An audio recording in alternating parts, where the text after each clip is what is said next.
বৃষ্টি তোমাকে দিলাম। গুড মর্নিং বন্ধুরা। আজকে দেখো, আজকে হলো রবিবার আর সকাল থেকে অবিশ্রান্ত বৃষ্টি পড়ে যাচ্ছে, তাই বৃষ্টিকে সাথে নিয়ে তোমাদেরকে আজকে গুড মর্নিং জানাতে আসলাম। এখন বাজে হলো 9:30 আর ব্লগটা এখন থেকে শুরু করছি। আজকে সকাল থেকে উঠে দেখি বেশ ভালো বৃষ্টি হয়ে রাস্তায় পুরো জল জমে গেছে, আর ওই দূরে যে আম গাছটা সেখান থেকে টুপটুপ আম পড়ে যাচ্ছে।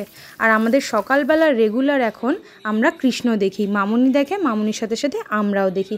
তো কৃষ্ণকে নিয়ে বৃষ্টির দিন নিয়ে আমরা আজকে সকালটা শুরু করলাম। আর এই দেখো বন্ধুরা, আমার কর্তামশাই কিন্তু আজকে রবিবার সকাল সকাল বাজারে গিয়ে মাছ টাছ এনে পরিষ্কার করে একেবারে কন্টেনারে ভরে ফেলেছে। প্রত্যেক দিন কর্তামশাইয়ের বাজারে যাওয়া সম্ভব নয়, কারণ তার সকালবেলায় বেরোনোর কোনো ঠিক থাকে না, তাই জন্য এইভাবে মাছগুলো আমরা ফ্রিজের মধ্যে স্টোর করে রেখে দিই। এরপরে দেখো ব্রেকফাস্টটা বানিয়ে নিলাম। ব্রেকফাস্টে এরকম পাউরুটিগুলো সেঁকে নিচ্ছি, সোনুর জন্য নিয়ে এসেছি। সোনুর আর আমার এখানে আছে, আর বাকিগুলো সব সেঁকা হচ্ছে। এখন আমি সোনুকে খাইয়ে দেব, আর তার সাথে দুধ নিয়ে নিয়েছি সোনু। আর আমাদের হলো চা। ওর বন্ধুদেরকে, ওর ডগি বন্ধুদেরকে বিটুপ দিয়েছে, ওরা এখন খাবে। এই নাও, খাও। ডগিদের বিটুপ দিয়েছি, ওরা খাচ্ছে। ওই ডগিটার খাওয়া হয়ে গেছে। আমার ছেলের পেডিয়াট্রিকের নিয়ম অনুযায়ী আমরা কিন্তু মিড মর্নিং স্ন্যাক্স হিসেবে ছেলেকে একটা করে ফ্রুটস দিই, কিন্তু আজকে আমার ছেলে ফ্রুটস খেতে চায়নি বলে ওকে কটা ক্র্যানবেরি দিয়ে বসিয়ে দিয়েছি, এরপরে স্নান করাতে নিয়ে যাব। আর এই দেখো, একদম ছোট বয়স থেকে আমার ছেলে কিন্তু স্নান করতে খুব ভালোবাসে। জলে একবার নামিয়ে দিলে সে কিন্তু আর ওঠার নাম করে না। কোনো রকমভাবে বুঝিয়ে সুঝিয়ে তাকে নিয়ে আসলাম ঘরে, আর ঘরে এনে তাকে জামা প্যান্ট পরিয়ে দিয়ে রেডি করে দিয়েছি যে এরপর লাঞ্চটা নিয়ে আসবো। আর সেই লাঞ্চ বানানোর সেইটুকুনি টাইমের মধ্যে তোমরা দেখো সারা ঘরটার কী অবস্থা করেছে পাউডার দিয়ে। তারপরে আবার পাউডারটা জায়গা মতন রেখেও আসছে যাতে মা না বকতে পারে। দেখো অবস্থা। আমার ব্লগে অনেক সময় তোমরা দেখে থাকো যে আমার ঘর দুয়ারটা পুরো অগোছালো, আর অগোছালো থাকার কারণটা নিশ্চয়ই তোমরা এতদিনে বুঝে গেছো যে কি। কিন্তু জানো তো, যেই জিনিসটা আমার বাচ্চাকে হার্ম করে না সেই জিনিসটা আমি আমার বাচ্চাকে অতটা বাধাও দিই না। কিছু সময় তো খেলবে, কিছু জিনিস নিয়ে তো খেলবে। আর আজকে রান্না করেছে মামুনি এই যে কলমি শাক ভাজা, পেঁয়াজ দিয়ে রসুন দিয়ে, তার সাথে সর্ষে ইলিশ, এই যে কাজু বাদাম বাটাও দেওয়া আছে, তার সাথে ভাত।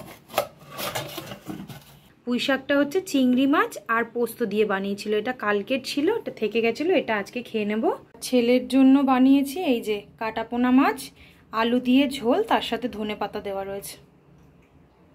কর্তামশায়ের প্রথম 2 সপ্তাহের শনিবার ছুটি থাকে, আর রবিবার দিনগুলো তো ছুটি। যতটাই কাজ থাকুক না কেন আমরা চেষ্টা করি যে সারা সপ্তাহের শেষে আমরা অন্তত এই 2 দিন একটু বেরোই। আসলে প্রত্যেক দিন ছেলেটাকে নিয়েও তো আমি কোথাও বেরোতে পারি না, যার জন্য আমরা চেষ্টা করি যে উইকেন্ডে অন্তত একটু যদি ঘুরে আসা যায়, মাইন্ডটা ফ্রেশ হয়ে যায়। তো যাই হোক, রবিবার দিন এতটাই বৃষ্টি পড়ছিল যে ওকে নিয়ে যে আমরা বাইরে কোথাও ঘুরতে যাব সেটার কথা ভাবতে পারছিলাম না। যখন তখন বৃষ্টি নেমে যাবে, মাথার উপরে পড়বে ছেলেটা, আমাদের কথা না হয় ছেড়েই দিলাম, ছেলেটার তো ঠান্ডা লেগে যাবে। সেই ভেবে আমরা সোনুকে নিয়ে দিয়ার বাড়িতে চলে গেলাম। আসলে দিয়ার বাড়িতে আমরা দেখা করে আসি, কিন্তু সেটা ঘুরে আসার পর, কারণ দিয়ার বাড়িতে গেলেও সেই ঘরেই বসে থাকতে হয়, সেই জন্য আর কি আমরা একটু বাইরে নিয়ে যাওয়ার চেষ্টা করি। যথারীতি আমরা দিয়ার বাড়িতে যাওয়ার আগে ওর দাদানের দোকানে দাদানের সাথে একটু দেখা করলো, একটু খেললো, তারপরে গেলাম। আর একটা জিনিস তোমাদেরকে বলি, আমার ভাইয়ের জন্মদিন আসছে, আগের ব্লগে তোমাদের বলেছিলাম। সেই জন্য কর্তামশাই আমার ভাইয়ের জন্য বেশ সুন্দর দেখে একটা গেঞ্জি পছন্দ করে কিনেছিল। যদিও আমি ওর সাথে গেছিলাম, কিন্তু সবসময় কিন্তু ছেলেদের জামা কাপড় ওই পছন্দ করে কেনে। তো ভাইয়ের জন্য জামাটা কিনেছিলাম, কিনে ভাবলাম যে ভাইয়ের জন্মদিনের দিন ওকে সারপ্রাইজ করব। কিন্তু কর্তামশাই বলল অনেক সময় মাপের হেরফের হয়ে যায়, যদি মাপটা চেঞ্জ করতে হয় তাহলে আমরা এখনই চেঞ্জ করে নিতে পারবো। সেই জন্য আমরা ভাইকে জামাটা রবিবার দিনকারই দিয়ে দিলাম। ভাইকে বললাম, ভাই পরে দেখ, যদি মাপের গন্ডগোল হয় তাহলে আমরা চেঞ্জ করে নিয়ে আসবো। জামাটা পরে কিন্তু ভাইয়েরও খুব পছন্দ হয়েছিল। প্রথমে যখন আমরা ওই বাড়িতে গেলাম ভাই ছিল না, আর দোদো বারবার করে খালি মামাকে ফোন করছে যে মামা কখন আসবে, জামাটা ওকে দেবে। লাগছে দেখো অবস্থা।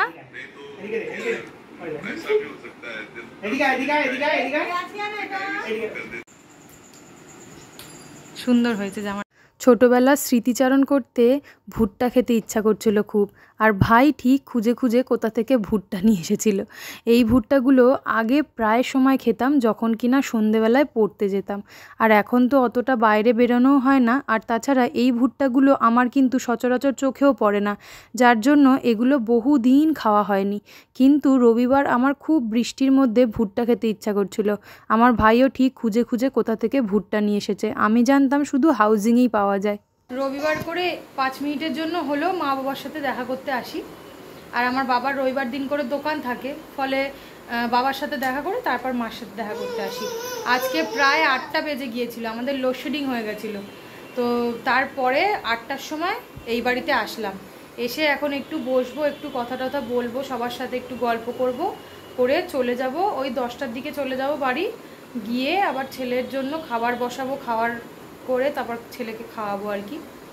তো যাই হোক, আজকের ব্লগটা এখন এখানে শেষ করি। আজকে তো সানডে ছিল, ভেবেছিলাম আজকে কোথাও যাব, মানে ঘুরতে যাব, তো যাওয়া হলো না। খেপে খেপে বৃষ্টি হচ্ছে, এরকম বাচ্চাটাকে নিয়ে বেরোবো, কোথাও বৃষ্টি নেমে যাবে, একটা বাজে ব্যাপার হয়ে যাবে। আর বাচ্চা মানুষ বৃষ্টিতে ভিজলে জ্বর টর চলে আসতে পারে। তো সেই জন্যই আর কি ভাবলাম যে মার কাছ থেকে ঘুরে আসি, আর কোথাও আজকে যাব না। সকাল থেকেই বারবার বৃষ্টি হচ্ছে। এমনি ওয়েদারটা কিন্তু খুব একটা ঠান্ডা নয় যে বৃষ্টি হচ্ছে বলে ওয়েদারটা ঠান্ডা। যাই হোক বন্ধুরা, আজকের ব্লগটা এখন শেষ করছি। দেখা হচ্ছে নেক্সট ব্লগে। ততক্ষণের জন্য আমাকে তোমরা সাপোর্ট করতে থেকো। Keep watching my channel. Tata, good night.